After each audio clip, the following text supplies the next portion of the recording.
Extremely useful tool. It'll help you get anything done.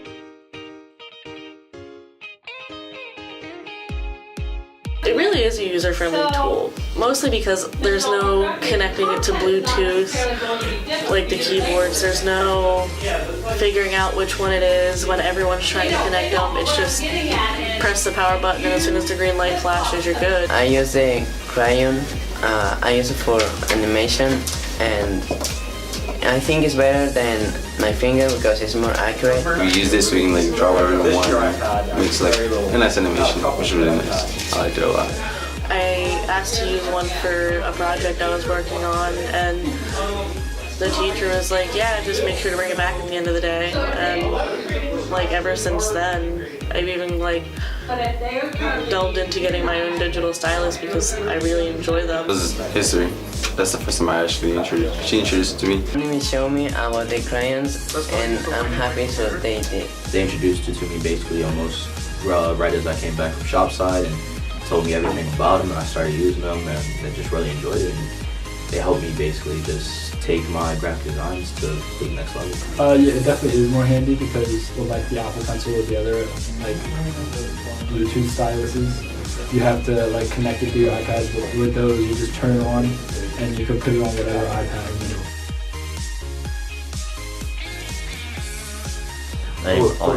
Of course I would. I mean, regardless if you're writing something by print or if you're drawing. Yes, I recommend for all the students use it. Yeah, most definitely. It is very useful. It's definitely. I'll present my friends like around school. I'll definitely tell them right now.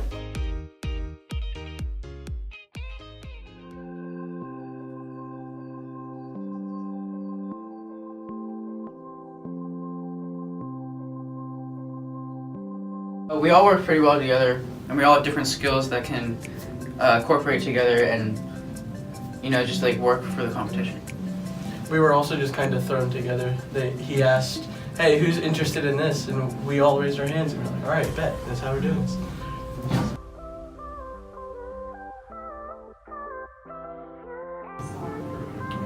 It was the magic mirror. It had many different modules on it, and all of them just went to improve the mental health of Pennsylvania. Yeah, we added. We just said magic. Essentially, the mirror is a display, whether that be a monitor or TV, and in front of that display would be a mirror that's half reflective and half not. So at the microscopic level, every other molecule would be reflected and the other half wouldn't be. So when something really bright like a display tries to shine through it, you can see the pixels that are on them, you can see yourself in the pixels that are on them. So it's essentially a transparent display. Essentially, one of the key things that causes mental health issues is stress. And stress, for some people, like myself, comes from a lack of organization in your life. So this mirror is designed to help you with organization in a place that you already look at every day, because you usually look at a mirror in the morning when you're like brushing your teeth or shaving or whatever. So having this here in front of the place that you stand every day helps you get a feel for what you're going to do that day, how you're going to do it, when you're going to do it, and it just makes your life feel a lot more organized than it may have been beforehand.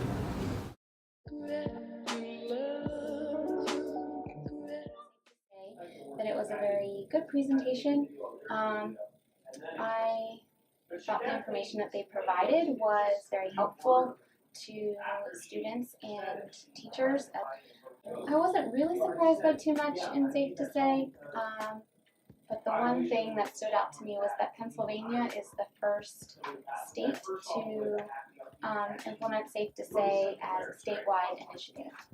The main idea of Safe to Say is that students and really anyone now has a way to communicate to authorities anything that they see happening or hear happening that is harmful to others or could potentially be harmful to themselves, they can communicate that without fear of someone coming to get them.